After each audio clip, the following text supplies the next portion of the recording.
খাগড়াছড়িতে বন্ধ ইট ভাটা চালুর দাবিতে সড়ক অবরোধ করে বিক্ষোভ করছে শ্রমিক ও মালিকেরা। খাগড়াছড়ি থেকে বিপ্লব তালুকদারের প্রতিবেদনে দেখুন বিস্তারিত। সকালে শাপলা চত্বর থেকে বিক্ষোভ মিছিল শুরু হয়।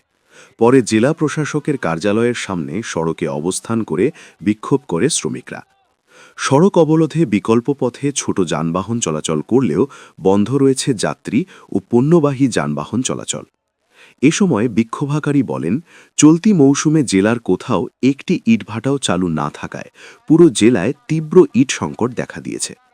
এর ফলে একদিকে যেমন শত শত কোটি টাকার সরকারি উন্নয়ন কার্যক্রম সম্পূর্ণভাবে থমকে গেছে, তেমনি অন্যদিকে ইটভাটা সংশ্লিষ্ট পুরো জেলার হাজার হাজার শ্রমজীবী মানুষ জীবিকা হারিয়ে অসহায় অবস্থায় দিন কাটাচ্ছেন।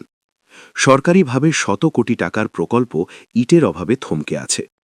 এ সময় ইটভাটা মালিকেরা খাগড়াছড়িতে পরিবেশের সকল নিয়মকানুন মেনেই ইটভাটা পরিচালনা করার জন্য প্রশাসনের অনুমতি চান। প্রাসঙ্গিক পরিবেশ মন্ত্রণালয় ও উচ্চ আদালতের নির্দেশনার আলোকে জেলার সকল ইটভাটা বন্ধ রাখতে গণবিজ্ঞপ্তি জারি করে জেলা প্রশাসন।